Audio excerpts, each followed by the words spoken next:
Selamat siang, sobat kami. Assalamualaikum warahmatullahi wabarakatuh. Shalom sejahtera bagi kita semuanya.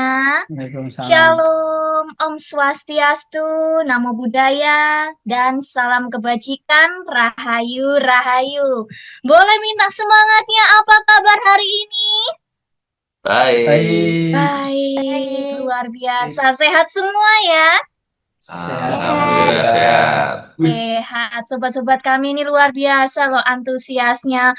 Kalau misalnya jaringan internetnya itu lancar, bisa minta tolong nanti dibantu untuk on cam ya, karena kita akan kedatangan narasumber yang luar biasa, yang berkompeten di bidangnya, baik itu di bidang akademisi maupun di praktisi ya, sobat kami di hari yang spesial pada tanggal Rabu 25 Juli 2025. G, matur nuwun sangat. Ini sobat kami atau sobat keamanan informasi, kita akan ada Digitox yang keberapa? Yang ketujuh, benar sekali. Dengan tema kolaborasi asyik, artificial intelligence, dan dunia kreatif. Siapa yang penasaran di sini boleh kasih reactionnya, boleh dikasih tanda love, boleh dikasih tepuk tangannya secara virtual biar saya melihat. Ini Mbak Giska Adita sudah kasih jempolnya di sini luar biasa. Ini berarti banyak yang sudah tidak sabar kalau sebentar lagi kita akan membahas terkait dengan tema yang luar biasa. Pastinya sobat kami tidak asing dengan tema ini. Nah, AI ini itu menjadi salah satu hal yang sangat esensi ya dan krusial di hari-hari ini karena berdasarkan data yang ada, data Reportal 2023, ternyata Indonesia itu sudah ada 212 juta pengguna internet yang itu bisa dikatakan 77% menggunakan AI ya dalam kehidupan sehari-hari. Oh ya, ini ngomong-ngomong, enggaknya ngomong terus. Ini belum berkenalkan ya. Ada pepatah yang mengatakan tak kenal maka tak sayang, maka izinkan saya memperkenalkan diri terlebih dahulu.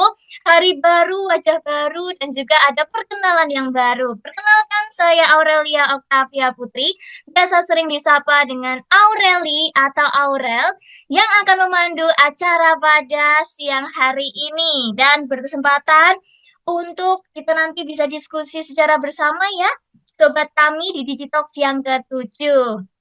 Nah, untuk sekedar informasi yang belum follow dan juga subscribe YouTube channel sobat kami, di situ sudah ada beberapa program-program yang menarik seputar edukasi informasi. Silahkan buruan di-subscribe ya.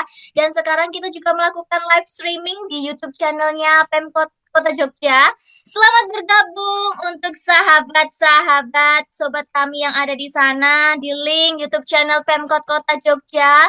Halo semuanya dan juga yang ada di sini di live Zoom ya. Dan untuk menyambut kedatangan sobat kami, izinkan saya pantun terlebih dahulu, boleh ya? Pergi ke Korea, beli tanghulu. Cakep. Sekalian mampir beli topoki. Izinkan saya menyapa terlebih dahulu yang sudah ada dan hadir di sini. Yang terhormat, selamat datang kepada Kepala Dinas Kominfosan Kota Yogyakarta, Bapak Ignatius Trihastono MM. Monggo selamat datang Pak Kelik. J, sugeng siang Mbak Aurel. Sugeng Salam siang sehat Bapak, kagem sehat semuanya. nggih? J, Belum dibuka. Kemudian saya ingin menyapa narasumber yang luar Oh, biasa didatangkan dari jauh ini, dari Taiwan. Selamat datang, Mas Gilang Titah Ramadan, selaku Researcher on Artificial Intelligence in Biomedical. Selamat datang, Mas Gilang. Selamat siang, Mbak Aureli. Kemudian ini yang tak kalah menarik yaitu penggiat seni di dunia kreatif, Mas Ari Wulu selaku kreatif director. Selamat siang, Mas Ari Wulu. Selamat siang, Norel. Luar biasa ya.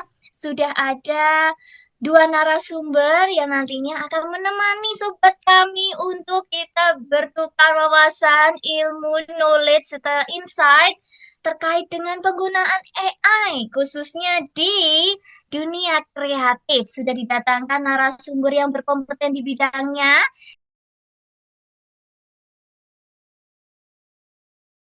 Assalamualaikum warahmatullahi wabarakatuh. Salam sejahtera untuk kita semua yang kami hormati, kami banggakan rekan-rekan narasumber lenggah di sini siang ini kebetulan tokoh-tokoh yang dari jauh saya sudah lama mengenal, Mas Ari Wulu. Selamat siang Mas Ari Wulu, dan ini juga ada Mas Gilang Titah. Matur nuwun ke Mas berdua yang berkenan untuk bergabung dan nanti berbagi pengalaman dengan teman-teman peserta. Bicara terkait dengan kecerdasan buatan. Tentunya ini adalah satu lompatan eh, kemajuan teknologi. Saya tidak mengatakan ini peningkatan. Karena sifat dari teknologi informasi itu lompatan. Kadang-kadang kita belum tanggap teknologinya yang sudah melompat cepat sekali. Namun kembali dalam konteks bagaimana sebuah teknologi itu bisa membantu kita. Tentunya kita juga harus selalu ingat terkait dengan sifat-sifat dari alat bantu tersebut. Jadi saya punya satu prinsip sebagusnya, wow sebuah perkembangan teknologi informasi adalah sebuah teknologi yang masih tetap menempatkan manusia itu sebagai satu figur ataupun satu eh, variabel yang paling dominan. Akan menjadi sesuatu yang tidak diharapkan ketika kemudian perkembangan teknologi itu kemudian akan menipiskan atau menghilangkan aspek pada konteks manusia itu sendiri. Apalagi pada ranah-ranah kreatif. Tentunya hal-hal yang bersifat experience ini adalah sesuatu yang akan memberikan nilai lebih. Di mana kemudian dalam penggunaan kecerdasan buatan yang tidak mendudukkan manusia sebagai subjek utama maksud kami, tentunya nilai lebih experience ini akan menjadi tertinggal. Bagaimana sebuah proses kreatif itu harus muncul dari satu eh, akal, kemudian juga kesimpulan dari nalar kita, itu tidak akan tergantikan dengan satu produk yang seolah-olah bagus, tapi tidak melalui akal budi kita. Itulah bagaimana upaya kita untuk mempertemukan antara kecerdasan buatan ini dengan perkembangan teknologi artificial intelligence. Mas Ari yang sangat tahu berkegiatan pada eh, sisi seni begitu akan banyak terbantu dengan kecerdasan buatan. Tetapi tentunya sebagai pelaku seni tidak akan bisa kemudian eh, menyerahkan semuanya itu pada proses kecerdasan-kecerdasan buatan itu sendiri. Termasuk juga Mas Gilang Titah pada aspek aktivitas kreatif yang lain. Akan sangat terbantu dengan kecerdasan buatan, tetapi itu juga tidak akan kemudian menempatkan itu sebagai satu-satunya metode bagaimana kita akan mengeksekusi dan menghasilkan suatu output. Artinya senyampang dengan peningkatan teknologi informasi, tentunya juga memerlukan kearifan kita untuk kemudian bisa memanfaatkan itu, bukan kemudian kita malah menjadi objek dari perkembangan teknologi itu. Saya kira sebagai pengantar, demikian. Saya dalam sesi ini sebetulnya Mbak Aurel bukan selaku kepala dinas, tapi selaku peserta juga. Jadi kelas digital ataupun forum digital ini adalah forum setara bagaimana kita kemudian saling men-share pengalaman, pengalaman baik sehingga kemudian itu akan bisa menjadi pengayak peserta ini semuanya. Saya kira demikian, saya akhiri. Sugeng siang. Wassalamualaikum warahmatullahi wabarakatuh. Waalaikumsalam.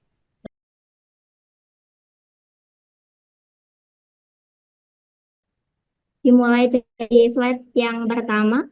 Satu, dua, tiga. Slide yang kedua. Satu, dua, tiga. Slide yang ketiga. Satu, dua, tiga. Slide yang keempat. Jangan lupa senyumnya. Satu, dua, tiga.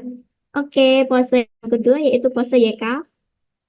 Boleh satu tangan, boleh dua tangan, monggo bebas. Kita mulai dari slide yang pertama. Satu, dua, tiga. Slide yang kedua. Slide yang ketiga. Oke, slide yang keempat. Jangan lupa senyumnya. Satu, dua, tiga. Terima kasih semuanya.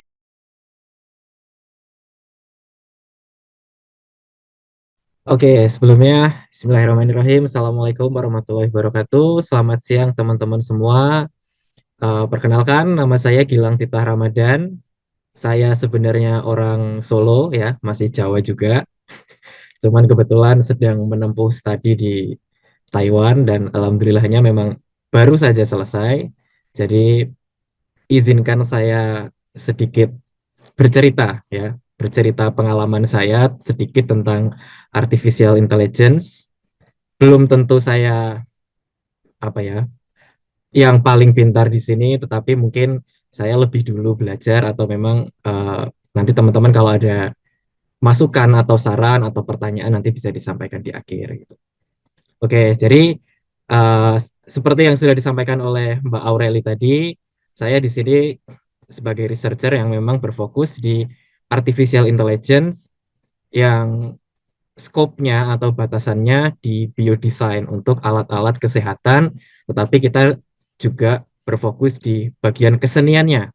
Jadi cocok sekali dengan tema hari ini, artificial intelligence berkolaborasi dengan seni gitu. Oke, next. Oke, jadi kalau kita bicara tentang AI plus kreativitas ya, saya bilangnya AI aja ya biar cepat. Jadi sebenarnya teman-teman pernah nggak sih membayangkan sebuah robot gitu ya, atau sebuah eh, komputer yang tiba-tiba bisa melukis sendiri atau membuat musik sendiri gitu. Mungkin kalau teman-teman bisa membayangkan itu akan jadi sebuah fenomena yang sangat terbarukan dan sangat canggih ya, tetapi emang bisa tiba-tiba bikin sendiri gitu. Pertanyaannya adalah di situ. Gimana caranya robot tersebut bisa membuat sebuah karya seni, bisa membuat sebuah lukisan atau bisa membuat sebuah nada yang membentuk musik gitu.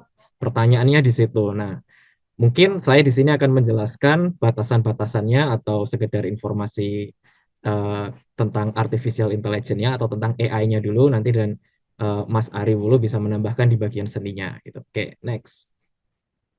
Nah, sebenarnya apa sih artificial intelligence itu atau AI itu sebenarnya apa gitu?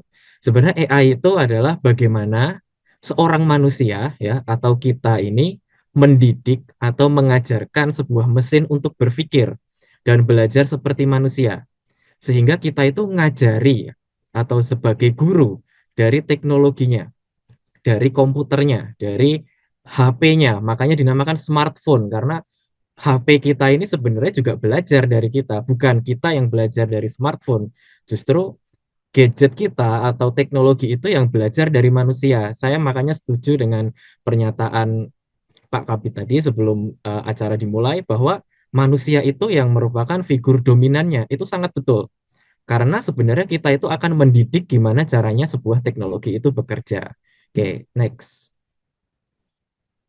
Nah, terus gimana caranya kalau kita mendidik gitu? Gimana caranya kita ngajarin teknologi gitu? Terus di mana kita bisa ngelihat AI? Sebenarnya kita bisa ngelihat dari AI yang sering kita pakai gitu, terutama media sosial ya. Ada Google di sini saya lihatkan beberapa sampel, ada Google, ada TikTok, ada Facebook, ada Instagram, ada YouTube. Kenapa mereka punya AI? Karena mereka akan belajar dari apa yang sering kita buka atau apa yang sering kita cari. Contohnya, kalau teman-teman di sini suka sepak bola, suka Manchester United mungkin ya, atau suka Real Madrid. Ketika teman-teman cari berita tentang Real Madrid, maka nanti Facebooknya teman-teman akan muncul informasi tentang Real Madrid. Nggak mungkin tiba-tiba akan muncul Persis Solo gitu. Itu kayaknya akan sebuah anomali ya gitu. Kecuali pemain Persis Solo ada yang tiba-tiba transfer ke Real Madrid. Nah, itu mungkin bisa gitu loh. Tapi faktanya ketika kita mencari sebuah informasi ya, maka artificial intelligence di dalam beberapa teknologi itu akan apa ya? Akan belajar. Oh, ternyata Mas Gilang ini sukanya sepak bola gitu. Akhirnya semua info tentang sepak bola disimpan oleh artificial intelligence dan memberikan saran kepada saya. Nah, gitu caranya. Atau itu logikanya, logika sederhananya tentang AI itu seperti itu gitu. Jadi mereka lah yang belajar dari kita gitu. Kita tuh sebenarnya sukanya apa sih gitu. Atau mungkin Mas Ari Wulu senangnya denger lagu-lagu dari Indonesia tahun 90-an. Kemungkinan kecil akan dapat lagu-lagu metal atau lagu-lagu rock tahun 2020 itu kemungkinan kecil banget. Karena beliau mencarinya lagu-lagu ya sekitar tahun 90 dan lagu-lagu Indonesia. Ya, contohnya seperti itu. Oke, next.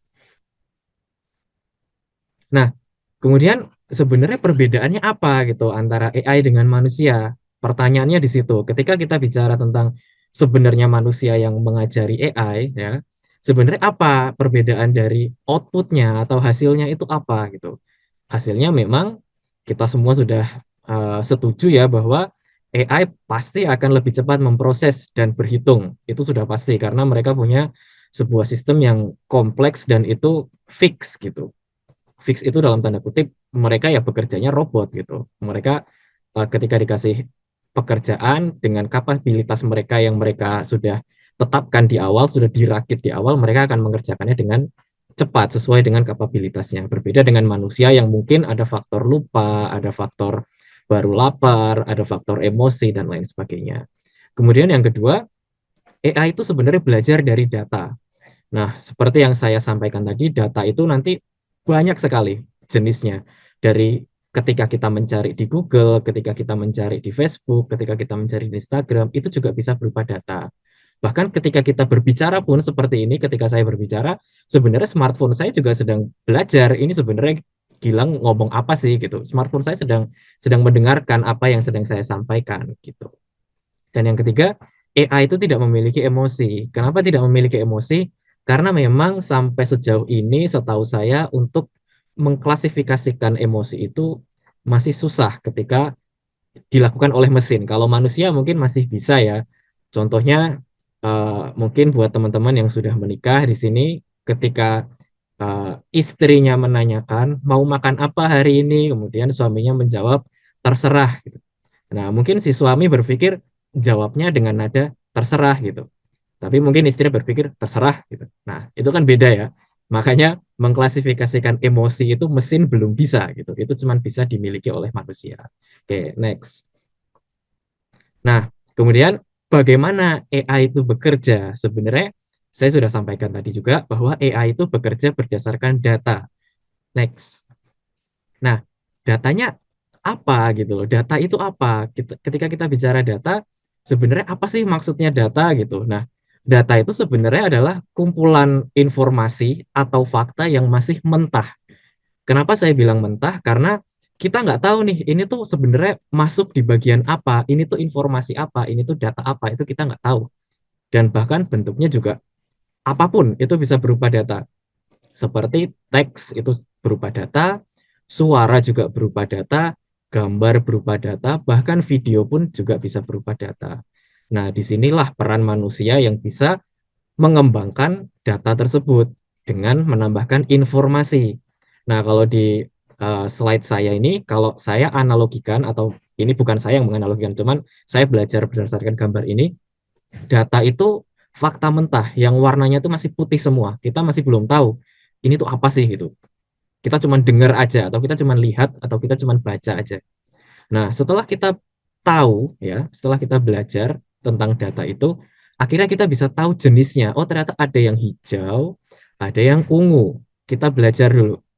Nah, setelah kita tahu atau kita mengkotak-kotakan atau klasifikasikan dengan menambahkan knowledge kita atau ilmu kita atau pengetahuan kita, sehingga semua data dan informasi ini kemungkinan besar akan saling terhubung.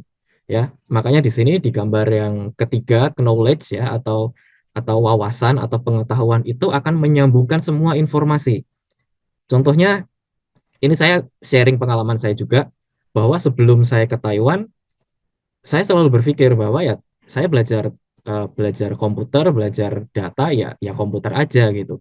Ternyata sampai di sini, ternyata belajar komputer itu bisa menyatukan bidang-bidang yang lain. Bahkan saya bisa kolaborasi dengan teman-teman seni, saya bisa kolaborasi dengan teman-teman desainer, saya bisa kolaborasi dengan teman-teman di bidang kesehatan dan lain sebagainya, bahkan di bidang industri dan bisnis gitu.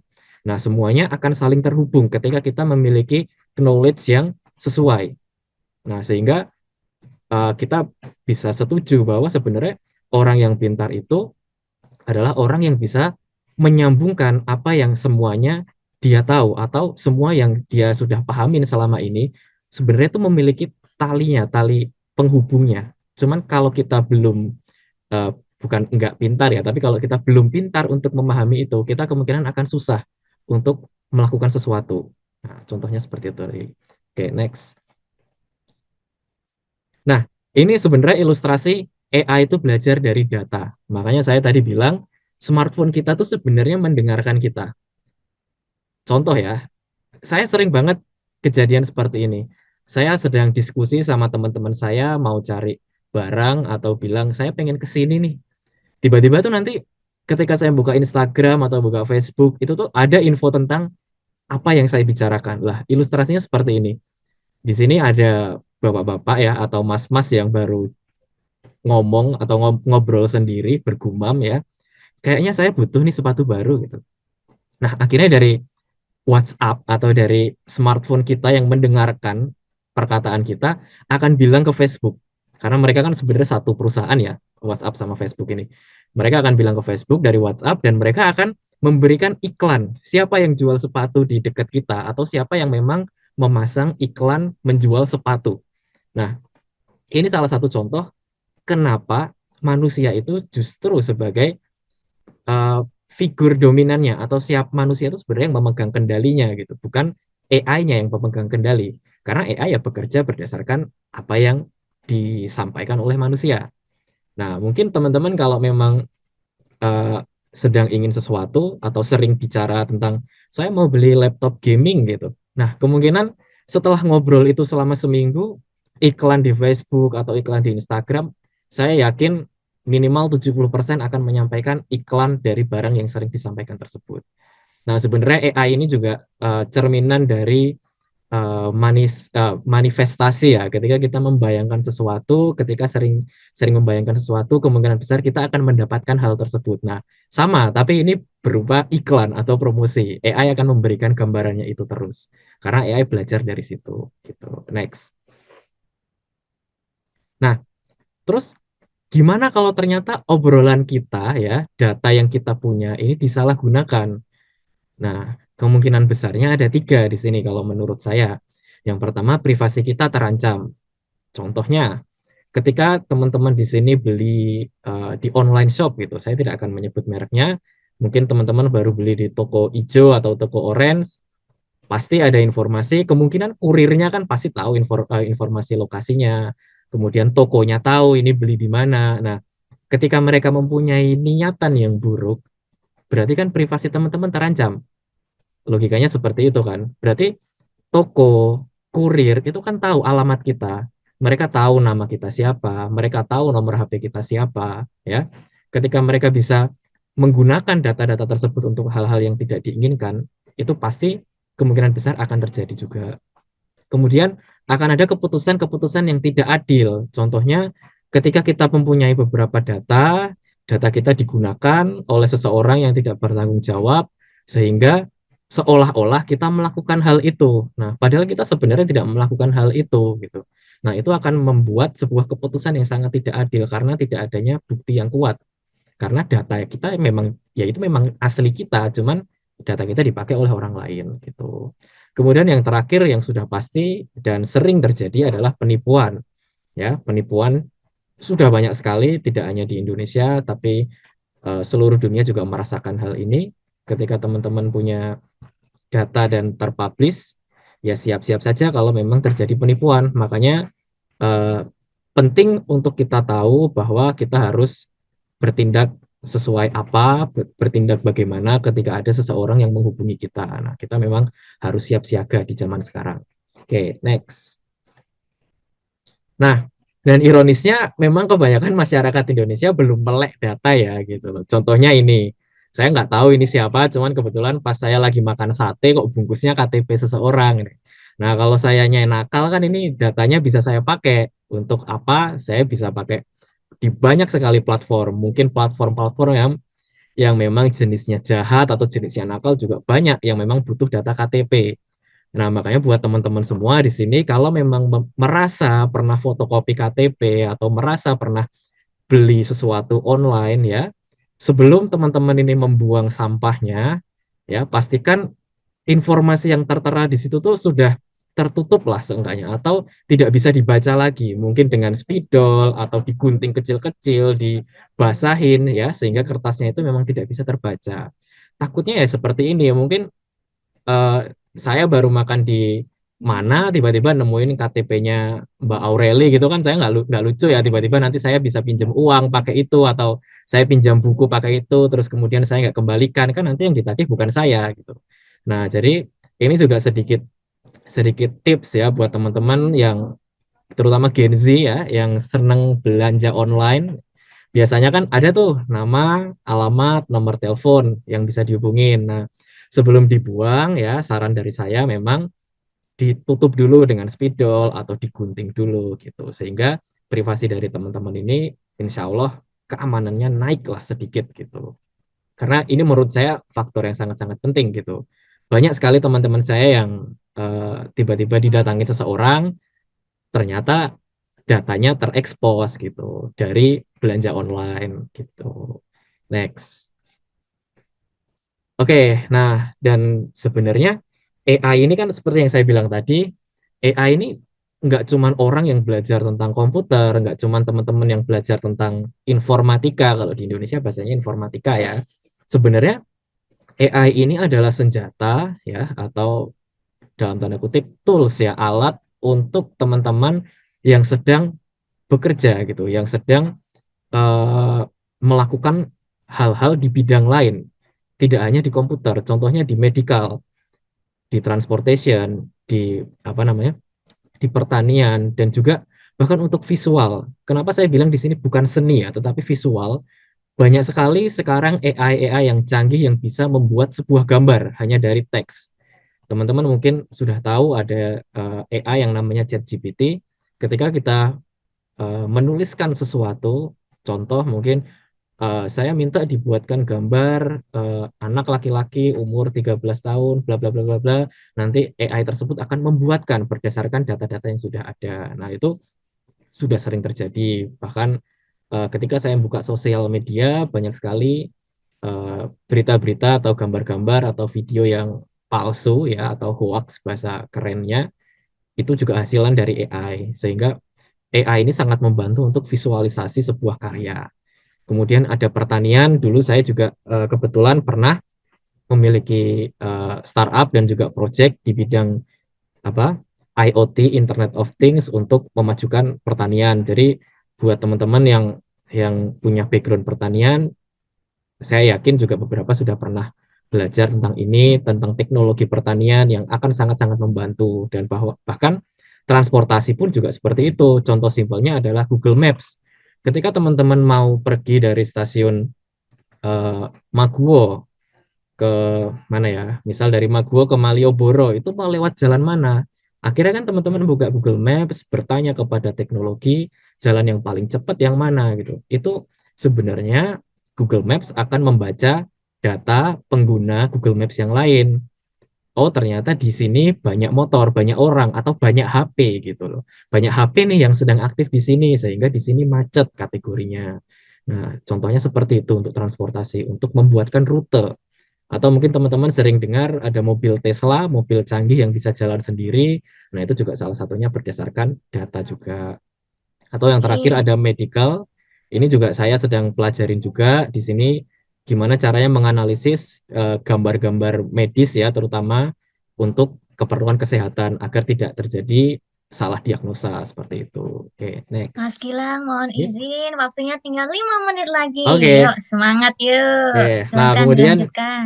Ya, kemudian ini benefitnya nih, kita bisa hemat waktu, akurasi tinggi, dan juga layanan personalisasi gitu. Next, mungkin eh, mohon izin buat adminnya dicepetin sampai ini aja, sampai kolaborasi AI dan seniman aja. Nah, akan saya coba. Nah, sebenarnya fungsi AI ini adalah untuk brainstorming ide dan juga untuk eksplorasi, tapi kita harus tetap memberi sentuhan manusia dan juga menjaga etikanya. Oke, next. Intinya sebenarnya adalah untuk brainstorming aja.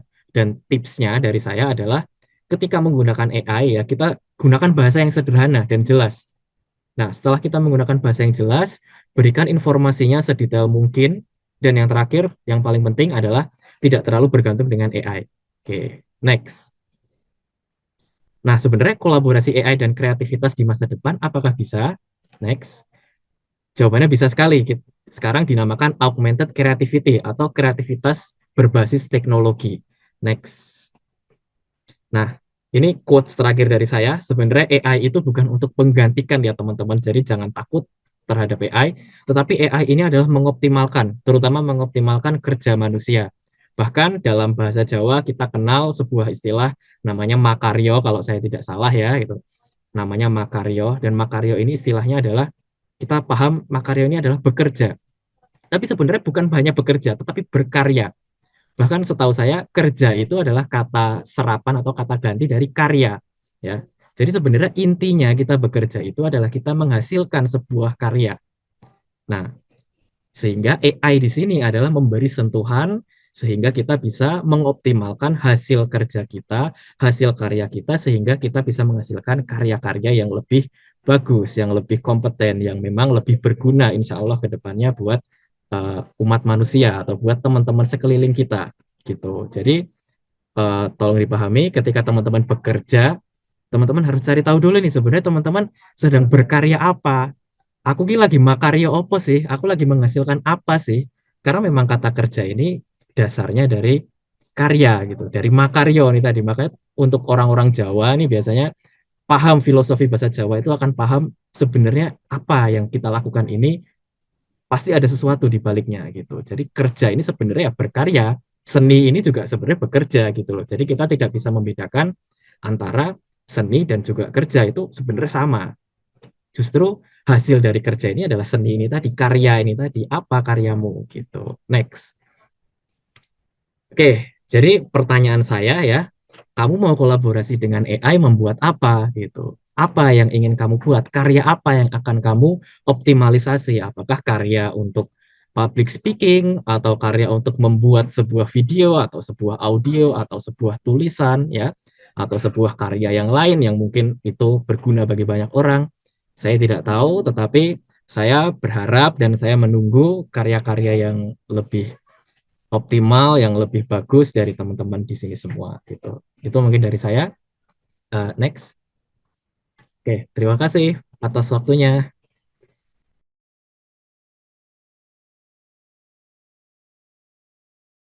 Sebenarnya yang akan saya obrolkan mungkin kurang lebih sama ya sama Mas Gilang ya ini ya. Eh, Cuman aku pengen aku membayangkan eh, aku membayangkan eh, poin yang aku tangkap itu adalah teman-teman ini eh, atau semua orang ya itu ketika muncul teknologi baru kemudian yang muncul adalah kekhawatiran. Nah, alih-alih aku membuat judul artificial intelligence, kalau terjemahan bebasnya di dalam bahasa Indonesia adalah kecerdasan buatan ya. Eh, yang akan saya paparkan ini adalah kecerdasan buatan manusia. Nah, eh, saya akan cerita sedikit tentang saya. Nama saya sebenarnya nama asli saya itu Ishari Saida, tapi teman-teman lebih senang sekali memanggil saya dengan nama Ariwulu. Saya lahir di Jogja. Saya seorang musisi atau paling tidak cita-cita saya itu sebagai seorang musisi. Eh, Tepatnya lebih ke musisi elektronik. Hari ini itu saya banyak berkecimpung di beberapa bidang ya, tapi eh, kebanyakan memang di seni. Dari awal saya seni musik, kemudian saya senang sekali membuat-buat sesuatu gitu. Eh, dan hari ini saya aktif sekali di komunitas GAM16, yaitu komunitas yang memproduksi Yogyakarta Gamelan Festival. Ini eh, tahun ini festivalnya sudah berusia 30 tahun. Kemudian saya juga aktif di eh, kolektif seni yang bergerak di seni video mapping. Eh, Kemudian hari ini saya juga eh, bekerja sebagai kreatif director di berbagai project. Saya punya event organizer di Jogja. Nah, eh, kira-kira kurang lebih saya seperti itu, dan saya masih manusia biasa yang senang sekali, punya banyak hobi. Saya hobi olahraga seperti teman-teman semua, saya hobi mainan. Saya pernah bekerja di perusahaan game di Game Love Indonesia dari tahun 2011 sampai 2017. Nah, disitulah sebenarnya saya bukan bekerja sebenarnya, tapi saya tuh sedang belajar bagaimana sebuah manajemen sebuah perusahaan digital itu bekerja. Nah, saya belajarnya di situ sebenarnya, karena basis saya sebenarnya di seni. Nah, saya sangat tertarik dengan teknologi, saya belajar tentang dunia digital, yang itu membawa saya sampai hari ini. Makanya kalau profesi saya gitu agak semrawut. Ya musisi, tapi ya kreatif director, kadang ngurusi animasi, bikin video mapping, bikin interaktif media, bikin sensor, yang kayak gitulah, sok sibuk gitu. Nah, yang pertama sebenarnya eh, ini mungkin tadi udah dijelaskan juga sama Mas Gilang, tapi saya akan menebalkan di versi saya. AI itu sebenarnya apa gitu ya? Eh, Kalau tadi Mas Gilang menjelaskan bagaimana prosesnya AI itu mendapatkan data. Dulu sebelum AI muncul, sebenarnya kalau kita masih ingat tahun 2018-2019, kita tuh digembar-gemborkan tentang eh, mekanisme atau metode 4.0. Jadi otomatisasi yang membuat orang untuk bekerja itu jadi lebih mudah. Eh, tapi nggak tahu kenapa hari ini gitu itu nggak muncul lagi. Kemudian yang muncul adalah fenomena artificial intelligence. Ada banyak sekali ya yang artificial intelligence yang muncul hari ini. Hmm, Sebelumnya kalau teman-teman sebelum terma AI ini populer, teman-teman mungkin sempat mengikuti perkembangan robot yang dikembangkan oleh Boston University gitu. Dia dia bisa melompat, mengenali handicap, dia bisa berjalan, dia bisa menghindar, dia bisa menyeimbangkan dirinya dan seterusnya. Nah, itu sebenarnya juga kecerdasan buatan yang sudah dibuat manusia dengan memasukkan data-data sebanyak mungkin sehingga dia bisa memproses data itu untuk membuat dia bisa berpikir secara ideal. Nah, kalau hari ini kemudian yang kita temukan kan menjadi aplikasi-aplikasi robot-robot yang ada di software atau eh, platform yang kita sering temui di internet ya. Ada ChatGPT. ChatGPT ini menurut aku AI yang paling paling menarik dan yang paling banyak aku gunakan. Eh Asli nih, ChatGPT ini buat saya ya, itu nggak sekedar untuk bertanya sesuatu. Bahkan aku itu sering berdialog dengan ChatGPT ketika aku sedang butuh untuk brainstorming dengan sesuatu. Jadi nggak cuma sama orang ya, aku hari ini. Karena ngene iki, alasanku kenapa aku sering, jadi gini, misalnya ceritanya gini. Aku sedang berpikiran untuk bikin naskah sebuah pertunjukan gitu kan. Eh, tapi aku gagasanku ki mentok, terus aku pengen ada obrolan atau insight yang lain, eh, tapi tidak tendensius. Kalau aku ngobrol dengan teman, aku bisa nangkap emosinya, aku bisa nangkap kondisinya. Mungkin waktu itu dia lagi bete, atau karena dia sangat benci sama aku, jadi insight yang dia berikan cuma sepenggal-sepenggal. Nah, ketika dengan ChatGPT, itu eh, dia tidak ada interaksi emosional yang valid dengan aku sebagai lawan bicaranya. Jadi aku bisa memahami itu eh, opini atau pendapat yang sangat lugas dan aku tidak perlu mempertimbangkan tingkat emosionalnya. Makanya aku sering pakai. Bahkan aku sering bercerita. Aku bercerita ke ChatGPT. eh, ada situasi yang seperti ini dan seperti ini. Nah, menurut kamu ini maksudnya si ChatGPT-nya dengan apa yang kamu tahu, dengan semua informasi yang bisa kamu kolek dari cyberspace gitu, kamu punya feedback atau respon seperti apa tentang situasi ini. Nah, dari respon-responnya dia itu aku dapat insight yang kadang tidak terpikir oleh aku gitu ya. Tentu saja setelah itu aku akan mengkonfirmasinya itu menjadi bahan diskusiku ketika bertemu dengan orang lain. Jadi itu sarana aku untuk brainstorming. Eh, aku ChatGPT ketika ChatGPT ini muncul aku langsung akrab lah sama sama ChatGPT. Kemudian ada Suno itu untuk membuat musik ya, cuman aku nggak begitu tertarik. Terus Midjourney ini yang paling aku seneng, cuman platformnya pakai apa namanya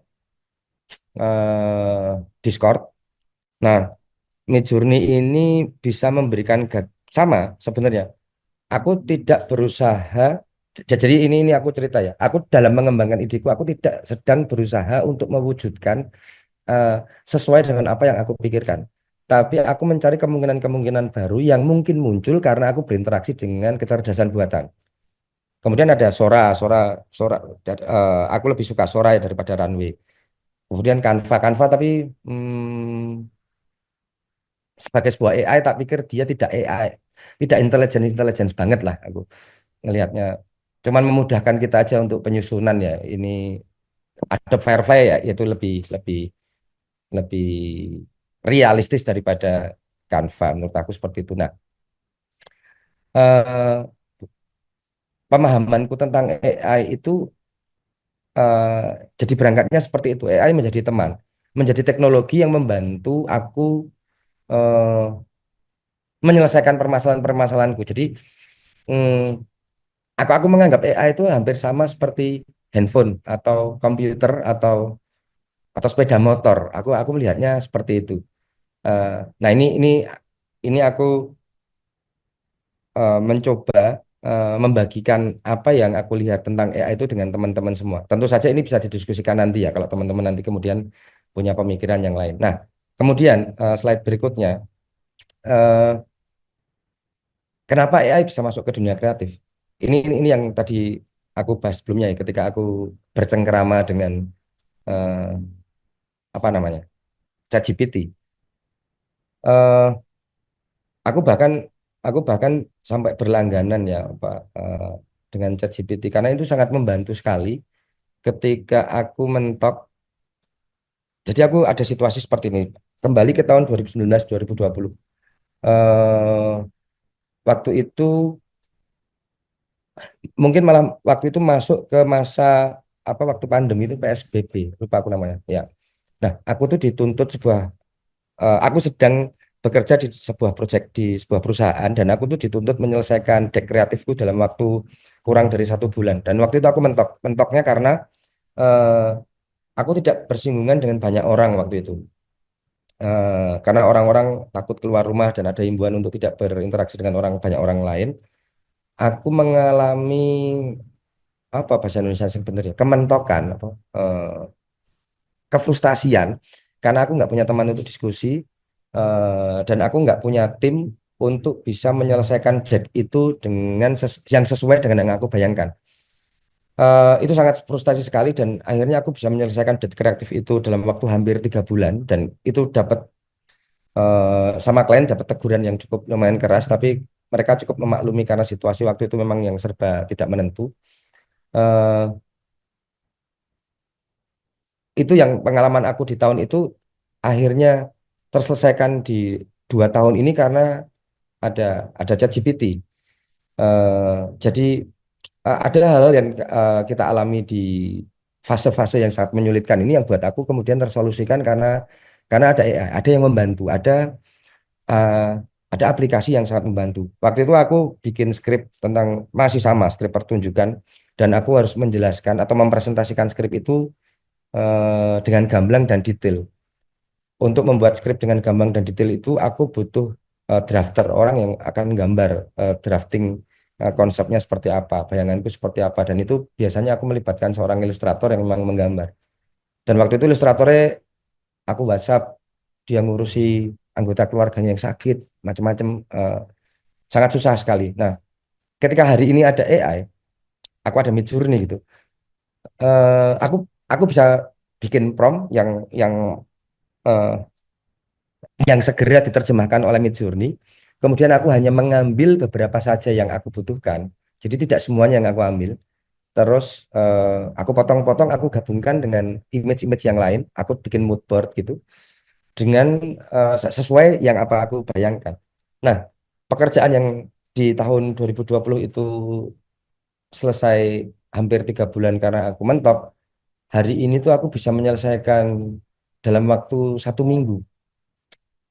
Jadi di saya gitu ya sebagai atau di kami yang notabene bekerja di bidang kreatif, eh, ketersediaan ide itu menuntut untuk segera dicurahkan saat itu juga.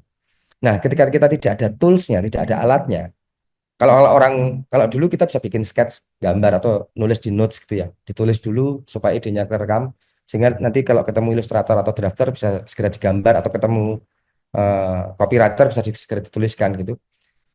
Hari ini akan jadi sangat lebih mudah karena terbantu dengan adanya teknologi AI yang hadir di tengah-tengah kita. Bahkan percakapan kita hari ini di Zoom gitu ya, kita punya notulen yang langsung bisa mencatat dan menyarikan obrolan hari ini itu tentang apa, permasalahannya apa, dan solusinya seperti apa atau kesimpulannya seperti apa. Bahkan bisa seperti itu. Eh, Tentu saja keberadaan teknologi ini kita dituntut untuk menyediakan waktu untuk mempelajari lagi dan beradaptasi. Nah, ini masuk ke slide berikutnya. Eh, Ketika kita sudah memiliki teknologi ini, hampir semua orang atau hampir semua bahan diskusi itu selalu ngomong ke bahwa, wah, ini bahaya ini AI, kita bisa nggak punya pekerjaan ini. Ini menghapuskan banyak pekerjaan ini, kita bisa nggak makan ini. Itu yang sering saya dengar. Hampir mayoritas teman-teman saya juga khawatir seperti itu. Eh, Kalau buat saya itu ada 2 hal ya. Pertama sebagai eh, pemakai AI. Sorry, yang pertama adalah pelaku kreatif. Nah, sebagai pelaku kreatif, tentu saja dari awal, udah dari sana gitu, sebagai pelaku kreatif kita dituntut untuk kreatif. Makanya kita bisa mendeklar, mengklaim bahwa kita adalah pelaku kreatif. Kita dituntut untuk bisa berpikir dengan luas, tidak sempit, kemudian eh, senang dalam berpikir dan punya solusi yang cepat. Ketika kemudian saya gitu sebagai musisi ada Suno, terus aku khawatir karena memang hari ini kita kita cuman bikin prompt suasananya sedih, ada suara piano, terus ada suara alamnya, eh, ada liriknya yang mengandung kata indah atau kata aku cinta kamu gitu. Sama Suno langsung dibikin dan itu jadi musik yang enak didengar. Tapi permasalahannya bukan itu. Eh, Suno itu tetap tidak bisa membuat hal yang memang kita kreasikan. Jadi yang harus disadari itu dulu. Atau Midjourney deh. Atau apapun yang platform AI apapun yang teman-teman pakai. Eh, Tetap dituntut rasa yang kemudian harus kita sematkan di situ untuk bisa menjadi sebuah karya yang punya nilai. Itu yang aku pelajari ya. Makanya aku misalnya lah katakanlah eh, hari ini gitu ya, hari ini aku akan ngomong ini yang menyusun materiku ini itu tuh aku pakai bantuan ChatGPT, Midjourney dan aku lupa satunya yang untuk nyusun eh, presentasi. Aku pakai Gamma. Nah, ini semua itu sudah tersusun ketika aku masukkan ke alat itu. Jadi eh, teman-teman ya misalnya teman-teman melihat presentasiku eh, ini aku nggak bikin sendiri. Ini aku hanya memasukkan poin-poin, kemudian yang menyusun semuanya ini adalah AI. Tapi si AI ini tidak bisa menjelaskan apa isi yang aku cantumkan di materi ini. Aku yang harus menjelaskan sendiri.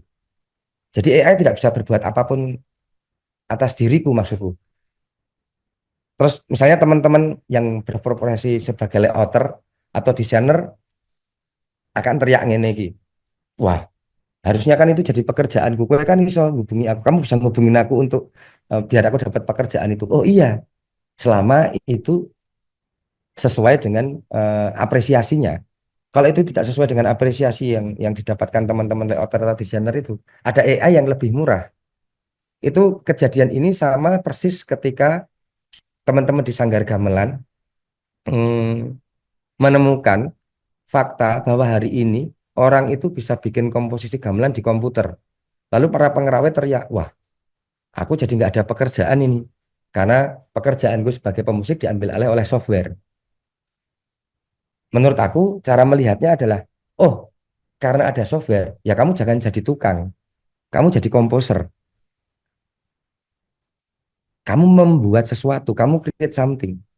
Ketika kamu jadi komposer, kamu akan membutuhkan software itu. Alih-alih kamu harus mengumpulkan berapa belasan pemusik, dikumpulkan di satu ruang latihan, terus kamu nulis lagunya, terus kamu harus latihan 5 kali. Untuk latihan 5 kali itu harus ngasih konsumsi 15 orang itu kali 15.000, dan seterusnya, dan seterusnya. Nah, itu buat aku, ini ada teknologi yang lebih memudahkan. Wah, itu Izin berarti, mengingatkan Mas Ari, oh mohon ya, maaf, aduh, waktunya tinggal 5 menit. 5 menit, oke. Leres, Nah, monggo Mas, lanjut. saran saya, apapun teknologinya, misalnya motor, kendaraan bermotor roda 2 itu kan juga teknologi. Kalau dulu kita tahun berapa? 30 itu, 1930, 1940 itu masih naik sepeda atau jalan kaki atau naik kuda ya tahun 1800 gitu. Kemudian ketika ada kendaraan bermotor kan kuda-kuda itu juga nggak protes, wah aku jadi nggak ada pekerjaan kayak gitu nggak. Tapi orang akan belajar kemudian, oke, aku menggunakan sepeda motor supaya lebih cepat ini jarak tempuhnya. Lalu ketika surat menyurat, aku nggak mungkin hari ini ngabari Mbak Aurelia kalau aku bakal telat meeting hari ini, ngirim surat ke kantor pos. Tapi aku cukup WhatsApp aja. Jadi itu cuman medianya aja yang berubah. Yang jahat itu bukan teknologinya, tapi manusianya. Kalau manusianya sudah punya niatan jahat, apapun teknologinya ya jahat-jahat baik. Tapi nek teknologinya itu digunakan dengan baik, manusiawi ya teknologinya kan baik.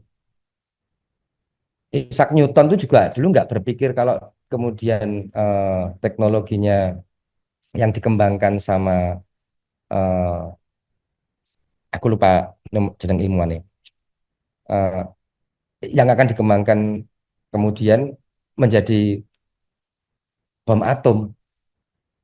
Ada muncul teori relativitas, itu kan teori yang sangat berguna buat kita ya, tapi nek manusia nih diguni jahat ya jahat wae, jadi jangan pernah salahkan teknologinya karena teknologi itu yang bikin manusia. Oke, selanjutnya aku masih ada beberapa slide kayaknya. Nah, tipsnya itu dipakai buat eksplorasi, bukan hasil final. Eh, Rasa yang kita miliki itu penting, dipakai rasanya kita ketika kita berinteraksi dengan AI. Terus jangan lupa bahwa originalitas itu penting. AI sebagai alat bantu. Ini tips yang sangat basic, tapi kadang kadang karena kita buru-buru, yuk teman-teman mengesampingkan originalitas dan lupa bahwa AI itu alat bantu. Slide berikutnya kayaknya yang terakhir nih. Nah, kita memandang teknologi itu sebagai awal sebuah kreativitas baru. Teknologi itu pasti akan ada terus sampai ke depan. Kalau dari zaman Kyoken-Modinger, apa zaman meramu dan berburu gitu, itu kita masih pakai ngelancipi apa kayu tinggal nombak kidang gitu. Hari ini kita bisa pesen lewat aplikasi GoFood ben yuk wareg. Yang dipikirkan adalah bagaimana golek duitnya ben bisa beli GoPay-nya, bisa ngisi kreditnya. Jadi yang berubah itu adalah mediumnya, tapi prosesnya itu sama. Kita harus berusaha, kita harus berjuang, kemudian mendapatkan apresiasi, kemudian apresiasi itu yang kita tukarkan menjadi alat tukar yang kita mendapatkan hal yang kita mau. Itu di dunia game juga sudah sama. Kita beli diamond untuk beli skin supaya supaya dapat skill sama. Itu yang terjadi seperti itu. Nah, kombinasi yang terbaik apapun itu teknologinya, entah itu AI atau kendaraan bermotor atau mobil listrik atau kecepatan komunikasi. Selama itu digabungkan dengan rasa empati, itu akan menjadi hal yang bagus. Ada 3 poin penting di slide berikutnya. Slide berikutnya, AI atau teknologi itu bukan musuh. AI itu partner kreatif yang kalau dipakai itu sangat bijak. Masa depan yang kreatif itu kolaborasi antara ide manusia dan alat yang cerdas. Nah, alat yang cerdas yang bikin juga manusia. Nah, sekian dari saya. Kalau ada nanti yang perlu didiskusikan, saya akan berterima kasih sekali. Maaf kalau belepotan, saya tuh ngomong seneng nek ketemu langsung. Matur nuwun, Mbak Aurelia, monggo.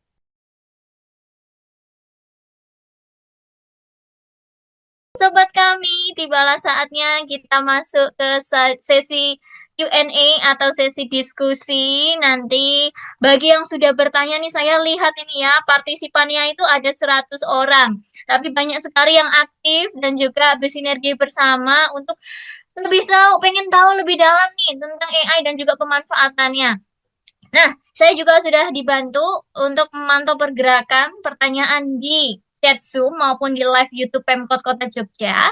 Dan di sini harapannya sesi diskusi ini dapat bermanfaat untuk kita semua ya, sobat kami, bisa mendapatkan ilmu dan juga wawasan baru. Dan juga nanti bagi Anda-Anda yang beruntung, yuk kita berdoa bersama-sama. Mudah-mudahan saya mendapatkan hadiah berupa e-wallet karena sudah bertanya ke Mas Ari Wulu dan juga Mas Gilang.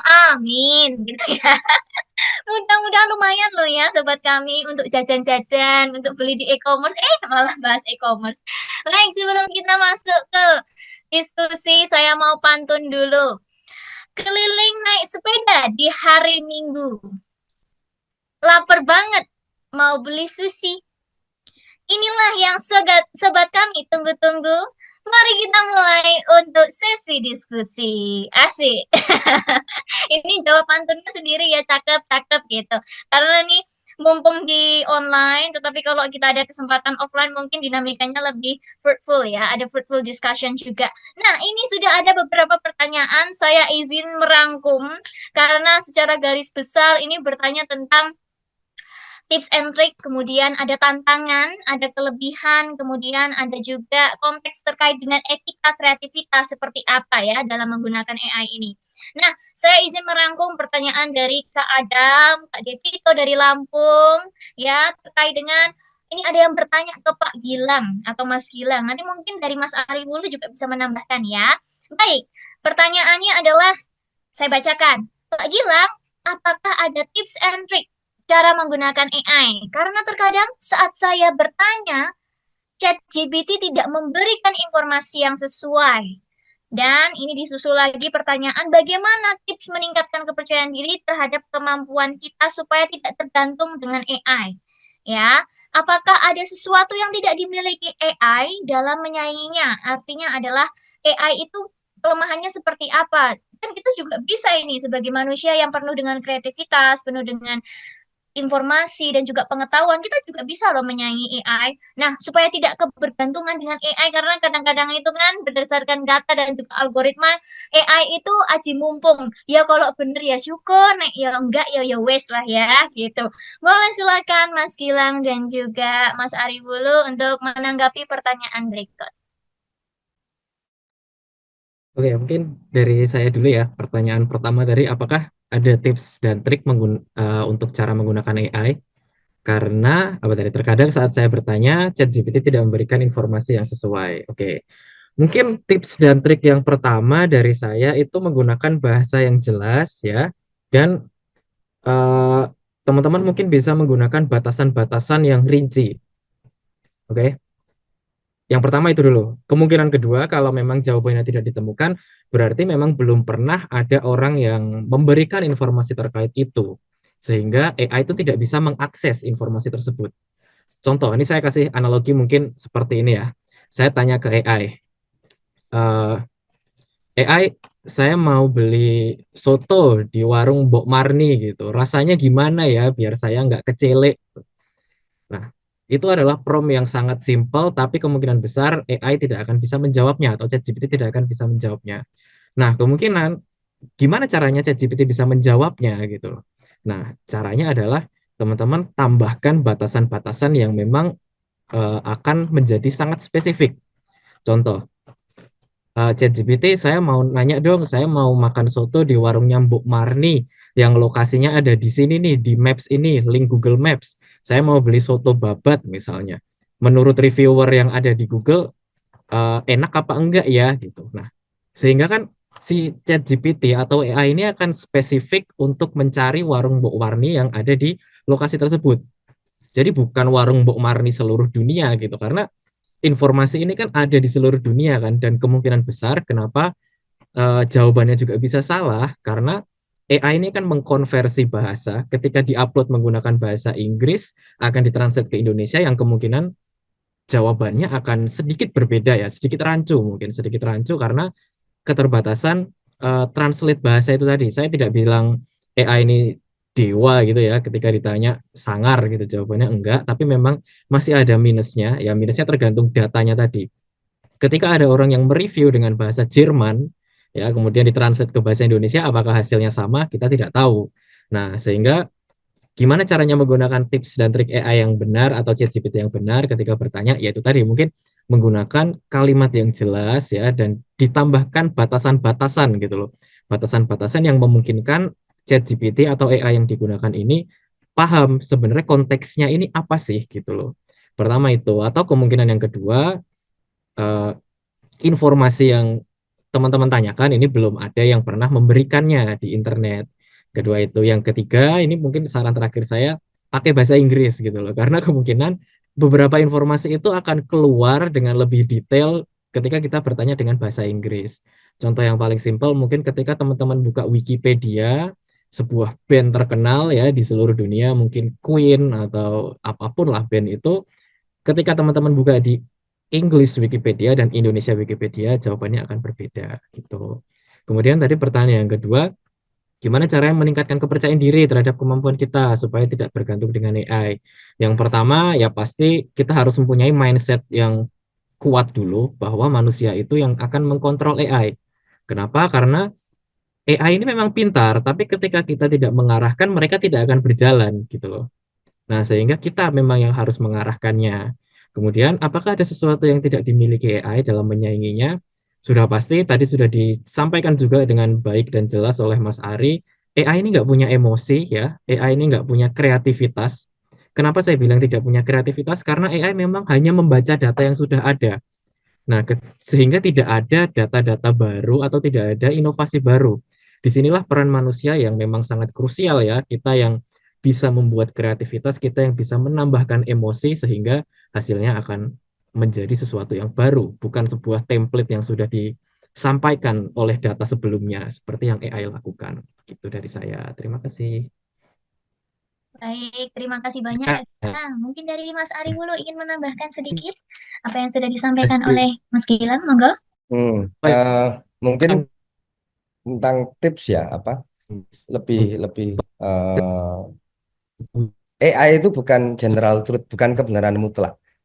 Jadi kalau teman-teman mencari informasi di AI itu perlu nggak cuma di AI, bahkan di search engine ya. Ketika teman-teman googling atas sesuatu, informasi yang kita dapatkan itu hanya sebagai reference, bukan kebenaran mutlak. Kebenaran mutlak itu setelah ada konfirmasi dari sumber informasi yang, dari hal yang sedang kita cari sumber informasinya. Nah, ketika teman-teman beranggapan bahwa AI ini adalah kebenaran mutlak, itu udah dari awal sudah nggak tepat. Nah, ini yang kemudian harus kita sadari bersama. Aku itu aja sih. Jadi, aku ada sedikit cerita. Kalau teman-teman cobalah menggunakan Midjourney atau AI lain yang untuk image, coba diketik wajah gadis Jawa. Itu nanti yang akan muncul adalah paras campuran antara India, Filipina, Mongol, Thailand, yang paling banyak Thailand. Nah, kalau buat saya malah concernnya hari ini, kenapa nggak yang muncul memang wajah Jawa gitu ya? Kenapa yang muncul tuh dominan Thailandnya? Kalau misalnya malah teman-teman mau membantu gitu, mari kita feeding AI ini dengan wajah orang Indonesia itu kayak apa, wajah orang Jawa itu kayak apa. Jadi supaya informasi yang di-generate sama si AI itu memang mendekati benar. Daripada hari ini gitu, wajah gadis Jawa loh, ini Thailand ini, pateng keluntang keluntung gitu kan bahasanya nanti. Itu gitu ya, apa tak pikir. Siap, Matur nuwun Mas Ari Wulu yang sudah menambahkan. Ini banyak sekali, terima kasih untuk sobat kami yang aktif bertanya dari Zoom maupun di YouTube ya. Tetapi ini izin untuk Kak Aureli merangkum beberapa pertanyaan karena mostly sebagian besar itu sama pertanyaannya. Tetapi terima kasih banyak untuk Kak Dewi Pusparini, Kak Enggo Angga, Kak Musirawas, Kak Dwi Endika, ya kan? Nah, ini ada beberapa pertanyaan terkait dengan konteks etika, ya. Bagaimana memanfaatkan AI dalam industri kreatif, tapi itu tidak menghilangkan nilai orisinalitas dan juga hak ciptanya. Nah, dan ini dari Kak Lia juga bertanya bagaimana kita bisa menghindari plagiarisme dan juga pelanggaran hak cipta dalam karya yang kita buat, terutama dibantu oleh AI. Karena ini juga ada pertanyaan yang sangat sinkron. Sebagai pelaku industri kreatif, menyikapi kehadiran AI itu memang pada dasarnya sebagai alat bantu, inspirasi, atau kompetitor. Nah, ini juga dia juga tanya nih, itu seperti apa kondisi AI-nya? Dan apakah AI itu mampu merepresentasikan nilai-nilai secara otentik atau tidak di dalam dunia industri kreatif yang ada di Indonesia? Dan ini berkaca bahwa SDM dan SDA yang ada di sekarang ini, khususnya di Indonesia, itu kita memang struggle, ya, terutama tantangan yang dihadapi pemerintah daerah yang mengadopsi AI. Nah, secara garis besarnya pertanyaan-pertanyaan ini, apakah nantinya AI itu dalam konteks etika, kemudian di dunia industri kreatif bisa menggantikan nilai originalitas dan juga hak cipta? Sistemnya itu seperti apa? Kemudian apakah bisa ditap sebagai plagiarisme? Seperti itu, agar kita bisa bijak menghadapi AI ini. Monggo silakan Mas Gilang dan juga Mas Ari Wulu untuk menanggapi, silakan. Mungkin kalau dari saya ya, POV saya karena bukan pelaku industri kreatif, jadi mungkin saya yang simpel-simpel dulu aja ya. Mungkin nanti dipertebal oleh Mas Ari yang lebih paham gitu. Tapi sepengetahuan saya untuk di Indonesia secara hukum memang AI itu bukan subjek hukum. Sepengetahuan saya ya, ini juga saya lupa-lupa ingat gitu loh, sehingga memang tidak bisa memiliki hak cipta. Nah, dari sini memang kita harus pandai-pandai ya mendokumentasikan sejauh mana intervensi manusia itu terlibat dalam proses kreatif gitu loh. Dan memang di sini kita yang memang harus menghindari plagiarisme algoritma yang sudah disediakan oleh AI. Misal ketika kita meminta AI untuk membuat sesuatu, kitalah yang mengkurasi. Kira-kira di dunia atau di Indonesia ini pernah ada nggak ya yang kayak gini gitu loh. Ketika memang sudah ada ya, ya sudah jangan kita gunakan. Karena balik lagi AI ini adalah referensi kan. Mereka menampilkan beberapa referensi yang memang sudah ada gitu loh. Jadi ujung tombak kreativitas itu memang ada di kita gitu loh. Kita hanya meminta referensi, kita meminta cerita. Bener kata Mas Ari tadi bahwa beliau sering bercerita dengan ChatGPT bahkan sampai subscribe. Kebetulan saya juga seperti itu. Jadi saya paham gitu loh kenapa orang-orang memang banyak ternyata yang seperti itu. Dan untuk proses apa ya? Untuk profesi seperti di teman-teman yang di dunia kreatif gitu ya. Tadi juga sudah disampaikan dengan sangat jelas oleh Mas Ari untuk teman-teman yang bermain gamelan karena dulu saya juga pemain gamelan gitu, pemain demung selama beberapa tahun. Eh, jangan jadi playernya tapi jadi eh, apa yang di belakang layar tuh apa namanya produsernya gitu. Nah kalau kalau di sini saya belajar dengan guru saya ya dengan profesor saya bahwa beliau mengatakan jangan menjadi eksekutor tapi kuratornya ketika memang kita bicara tentang sebuah kreativitas. Mungkin kita boleh diskusi, kita boleh menanyakan tentang ide baru, tentang kreativitas ketika kita stuck ya. Tapi hanya untuk sebagai teman curhat aja, teman-teman diskusi gitu loh. Nah, kitalah yang akan mengkurator itu apakah ini bagus atau apakah ini layak ya. Dan setahu saya AI ini kan masih belum bisa berdiri sendiri ya.